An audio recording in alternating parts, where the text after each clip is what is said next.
Уважаемые телезрители, уважаемые работники и ветераны якутского телевидения, разрешите от имени главы Республики Саха-Якутия, от имени правительства поздравить вас с 55-летним юбилеем. Действительно, якутское телевидение сегодня одно из ведущих региональных телевидений Российской Федерации. Сегодня работает целых 3 телеканала. МВК Саха благодаря переоборудованию выходит в цифровом виде. И сегодня, конечно же, благодаря нашему телевидению сохраняется наш национальный якутский язык, развиваются другие направления. Разрешите в этот день пожелать вам, как сказала Нина Прокопьевна, оставаться всегда на нашем телевидении, смотрите его и всего вам хорошего. С праздником еще раз. Указ главы Республики Саха-Якутия за многолетний плодотворный труд и личный вклад в дело развития телевидения и радио Республики Саха-Якутия знаком отличия «Гражданская доблесть» награждается Лариса Егоровна Амбросьева, режиссер дирекции телеканалов НВК Саха и «Мамонт», глава Республики Саха-Якутия Айсен Николаев.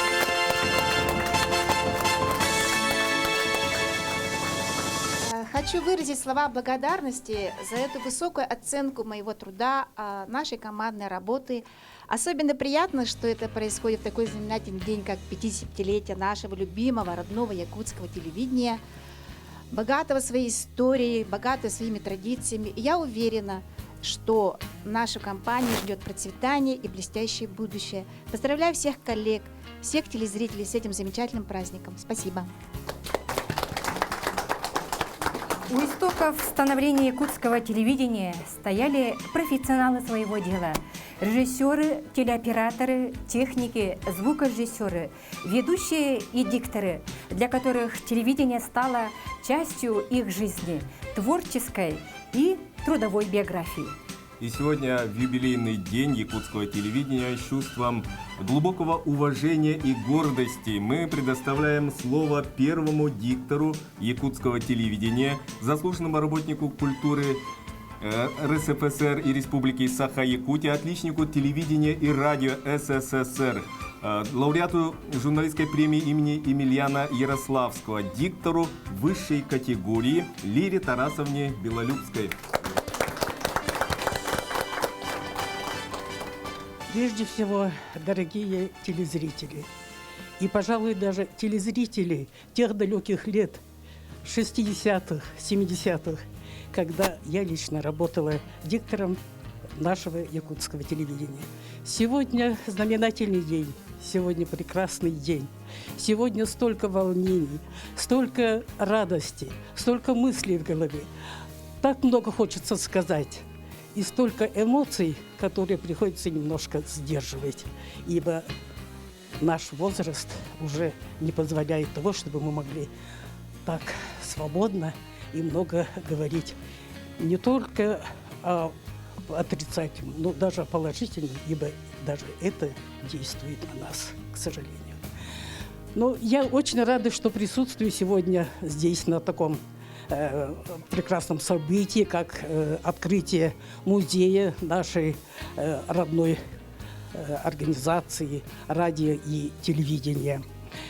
Я думаю, что музей, конечно, имеет очень широкое значение, слово «музей», но несмотря на то, что очень много у него функций, я думаю, пока что этот музей очень молодой, только что сегодня открывающийся, имеет основную функцию, наверное, как бы хранить и экспонировать материалы из жизни, из истории нашего телевидения.